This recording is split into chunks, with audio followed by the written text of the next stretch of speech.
فأعوذ بالله من الشيطان الرجيم بسم الله الرحمن الرحيم وأذن في الناس بالحج يأتوك رجالا وعلى كل ضامر يأتين من كل فج عميق صدق الله العظيم. حضرات سامعین کرام، جس طرح گزشتہ کل آپ کے سامنے یہ عرض کیا تھا کہ انشاءاللہ حج کے حوالے سے، اس کی تاریخ کے حوالے سے، اس کی فرضیت، اس کی اہمیت، اس کی فضیلت کے حوالے سے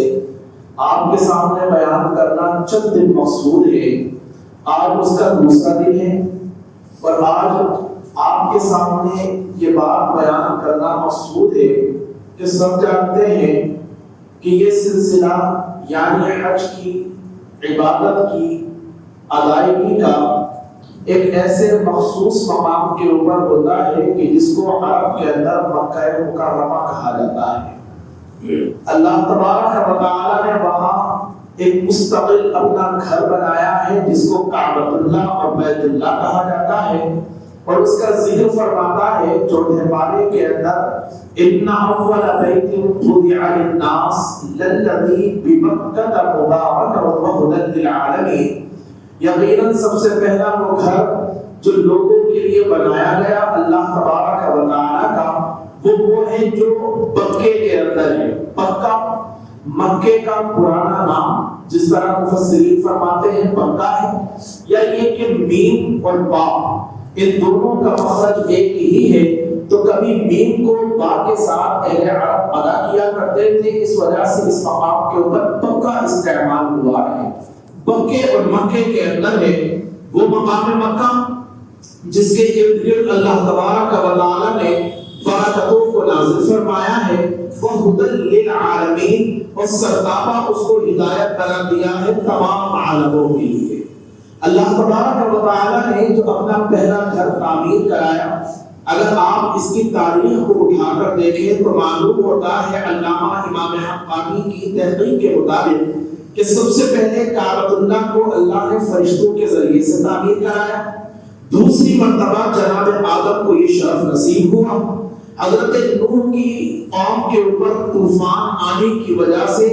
اس کو اٹھا لیا گیا، اور پھر اس بنیاد کو اللہ تبارک و تعالی نے جناب ابراہیم کو بتایا اور اس کا تذکرہ بھی کیا پہلے پارے میں کہ وَإِذْ يَرْفَعُ إِبْرَاهِيمُ الْقَوَاعِدَ مِنَ الْبَيْتِ وَإِسْمَاعِيلُ،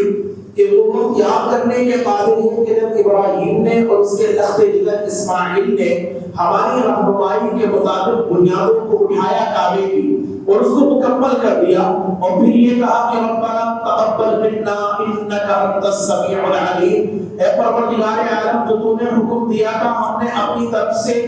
پوری کوشش کر اس کی تعمیر تو کر لی،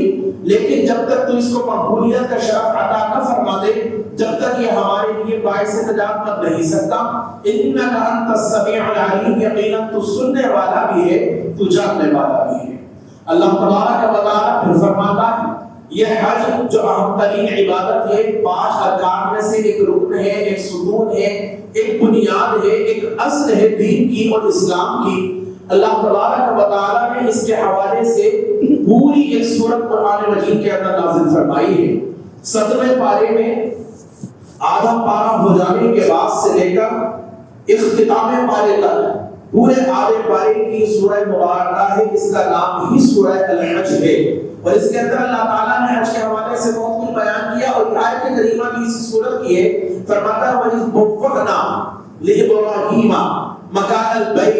أَلَّا تُشْرِكْ بِي شَيْئًا وَطَهِّرْ بَيْتِيَ لِلطَّائِفِينَ والقائمین والرکع السجود۔ وہ وقت بھی یاد کرنے کے قابل ہے جب ہم نے ٹھکانہ بنا دیا تھا ابراہیم کے لیے بیت کے گھر کا، بیت کے مکان کا، اور یہ کہہ دیا تھا بطور نصیحت، بطور حکم کہ میرے ساتھ کسی کو شریک نہیں ٹھہرائے گا۔ اللہ تشرک بی شیئا وطہر بیتی للطائفین، اور طواف کرنے والوں کے لیے میرے گھر کو پاک کر دے، کھڑے ہونے والوں کے لیے، قیام کرنے والوں کے لیے پاک کر دے، رکوع اور سجود کرنے والوں کے لیے اس گھر کو پاک کر دے۔ جب یہ حکم دے دیا اس کی بھی تاکید ابراہیم نے کر لی، تو پھر انہوں نے اللہ تعالیٰ سے گزارش کی کہ پروردگار یہ تو بیابان جنگل ہے، اس مقام کے اوپر تو لوگ آئیں گے کس طرح؟ یہ تو ایک ایسا مقام ہے کہ جس کے حوالے سے لوگوں کو معلوم بھی نہیں ہے۔ اب یہ کمال دیکھتے جائیں جو حضرت ابراہیم نے سوال کیا ہے، اللہ تعالیٰ نے جواب دیا ہے، اور پھر پروردگار عالم نے اس جواب کے ساتھ لوگوں کو متنبہ کیا ہے اور ان کو اس مقام تک پہنچا دیا ہے۔ کوئی نہیں ہے، اور آپ یہ بھی جانتے ہیں کہ اس طرح کوئی نہیں تھا کہ جب اسماعیل کو پیاس لگ رہی تھی اور وہ شیر خوار تھا تو اس کے لیے پانی دینے کے واسطے کوئی آدم اور آدم ذات بھی موجود نہیں تھا، حاجرہ ادھر سے ادھر دوڑ رہی تھی، یہاں تک کہ اللہ تعالیٰ نے چشمے کو حضرت اسماعیل کے قدموں اور ایڑیوں سے جاری کر دیا تھا اور وہ پیاس بجھ گئی تھی۔ تو ایک آدمی ایسا بھی نہیں تھا جو کسی کو پانی بھی پلا سکے۔ ابراہیم کا سوال کرنا بنتا تھا کہ پروردگار تو نے حکم دیا، تیرا گھر بنا دیا گیا، اس کو صاف ستھرا بھی کر دیا گیا، لیکن یہ آتا ہے اس کے اندر آئے گا کون اور لوگوں کو پتہ کیسے چلے گا؟ ارشاد فرمایا اذن فی الناس بالحج یاتوک رجالا، اے ابراہیم تو یہاں سے کھڑے ہو کر لوگوں کے درمیان حج کا اعلان کر دے۔ کوئی انصاف سے بتائے، کوئی انصاف سے بتائے۔ وہ وقت وہ تھا نا، وہ زمانہ وہ تھا نا کہ اگر ایک آدمی کھڑے ہو کر کسی مقام سے پورے زور کے ساتھ چیخ مار بھی دے تو شاید 10 کلومیٹر تک آواز چلی جائے، اس سے زیادہ کیا جائے گی؟ ایک آدمی کے اوپر ہاں آدمی کی۔ اللہ نے فرمایا یہ نہیں پوچھ رہے ہیں ابراہیم کہ پروردگار عالم میرے اس اعلان کرنے سے ہوگا کیا؟ انہوں نے سوال کیا تھا، اللہ نے جواب دے دیا۔ وہ ایک چھوٹے اونچے مقام کے اوپر کھڑے ہو گئے اور کھڑے ہونے کے بعد کہا خدا کا گھر تیار ہو گیا ہے، لوگوں آؤ اس کی طرف چل پڑو۔ اللہ تعالیٰ نے فرمایا بس میرا کام اعلان کرنا ہے،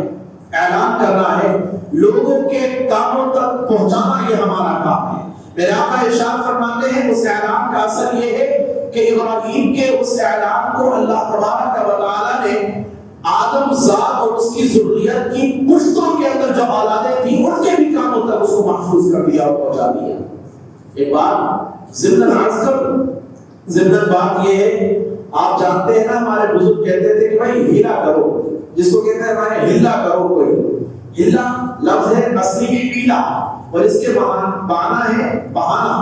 کچھ نہ کچھ ہیلا کرو، یعنی یہ کہ پان کا کھوکا لے کر ہی بیٹھو، اس کے بعد برکت دینے والی ذات تو اللہ تبارک و تعالیٰ کی ہے، کچھ تو کرو کہ جس کی وجہ سے ایسا ہو۔ خدا برکت اگر چاہتا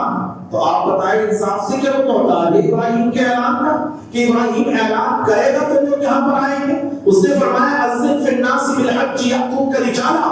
وعلی کل ضامر یاتین من کل فج عمیق، اعلان کر دے ابراہیم لوگوں کے درمیان حج کا،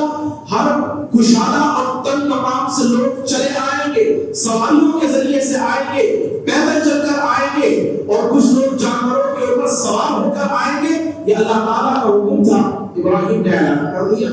ابراہیم کے اعلان کا محتاج نہیں ہے، وہ تو لوگوں کو بھیج سکتا ہے، اور اس اعلان نے کر بھی کیا لیا، چھوٹے سے مقام کے اوپر کھڑے ہو کر تھوڑی دوری تک ابراہیم کی آواز نہیں ہوگی جو کسی انسان نے اس وقت براہ راست سنی بھی نہیں تھی، لیکن اللہ اشارہ کر کے بتا رہا ہے کہ دیکھو تم دنیا میں ہو، دنیا میں، اور دنیا اسباب کا گھر اللہ نے بنایا ہے، کوئی نہ کوئی سبب اختیار کرنا ہی پڑے گا، حیلہ تو کرنا ہی پڑے گا، اور اس کے بعد کامیابی اللہ تبارک و تعالیٰ اپنے کرم سے مرحمت فرماتا ہے۔ بندہ کامیاب ہو جائے تو کہتا بڑی محنتیں کریے، میں صاحب تو آج یہ دن دیکھنے کو ملا، نہ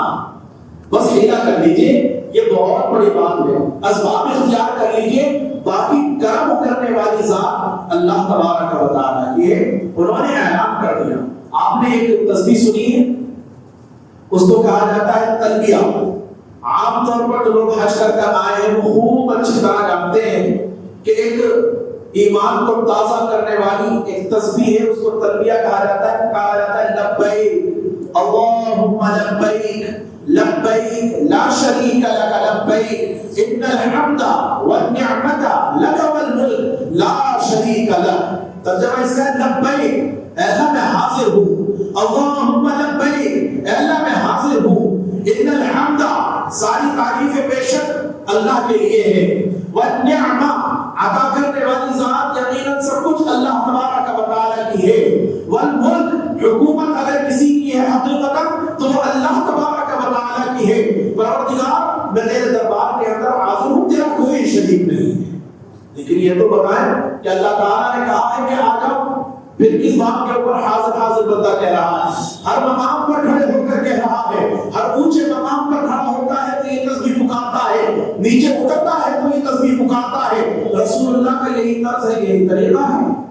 یہ بیان، یہ تلبیہ، یہ تسبیح، یہ پکار اس وجہ سے ہے کہ جو اعلان اللہ تعالیٰ نے حضرت ابراہیم سے کرایا تھا کہ اذن فی الناس بالحج یاتوک رجالا، آ جاؤ حج کرنے کے لیے، تو اس پکار کے جواب کے اندر ہم کہتے ہیں وہاں کھڑے ہو کر کہ وہ جو تم نے ابراہیم سے اعلان کرایا تھا،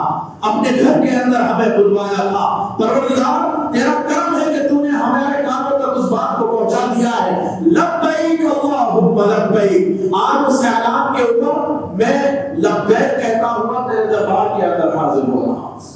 اللہ تبارک و تعالیٰ نے یہ بات کہہ دی کہ اب لوگ پیدل آئیں گے، سواریوں پر آئیں گے، ہر کشادہ وقت مقام سے آئیں گے، جانوروں پر سوار ہو کر آئیں گے، جیسی سواری ہوگی ویسے آئیں گے، ہوائی جہازوں سے جائیں گے، پانی کے جہازوں سے جائیں گے۔ خدا برتر نے اس وقت کہا، اپنے حبیب کے اوپر آیت کریمہ کو نازل کر دیا، اور آج اس کا مشاہدہ ساری دنیا اپنی آنکھوں سے کر رہی ہے کہ وہ مقام جس کو کوئی جانتا نہیں تھا، آج وہ مقام ایسا ہے کہ جس کو کوئی پہچاننے سے انکار کر ہی نہیں سکتا کہ اللہ تعالیٰ نے اس کو شہرت مرحمت فرمائی ہے۔ یہی ہے وہ مقام جس کے لیے فرمایا وَمَن دَخَلَهُ كَانَ آمِنًا، جو اس میں داخل ہو جائے وہ امن والا ہو جاتا ہے، اس کو سکون ہو جاتا ہے۔ اور بات ایسا ہی ہے، عمرہ کرنے والے جا کر دیکھ لیں، حج پر پہنچنے والے جا کر دیکھ لیں کہ یہاں سے تو بڑی فکراتیں اور افکار ہمارے ذہن میں چلتی ہوتی ہیں کہ مسجد کا کیا ہوگا، اس کے اندر کسی نائب کا انتظام کرنا ہے، یہاں پر گھر پہ بھی کچھ انتظام کرنا ہے، ادھر کرنا ہے ادھر کرنا ہے، اور یہاں سے جائیں وہاں پر اس شہر کے اندر داخلہ ہو، پھر بھول جائیں ہم کون سی دنیا سے آئے تھے، ہمارے پیچھے رہ کون گیا ہے۔ بڑی مشکل کے بعد جب اپنا سنبھالا ہو جاتا ہے تب کہیں جا کر یاد آتی ہے ہمارے پیچھے بھی کچھ لوگ ہیں کہ جن کی مزاج کرسی بھی ہمیں کرنا ہے اور اپنی خیریت بھی ان کے حوالے کر دینا ہے۔ یہ وہ تاریخ تھی جو میں نے آپ کے سامنے عرض کی کہ جب حج ہوتا ہے تو اسی مقام کے اوپر پہنچنا ہوتا ہے۔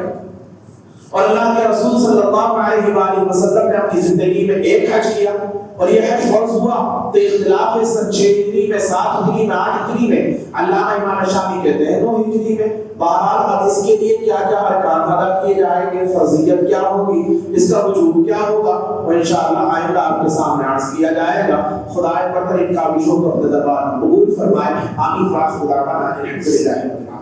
اللهم انت السلام ومنك السلام وبارك يا ذا الجلال والإكرام۔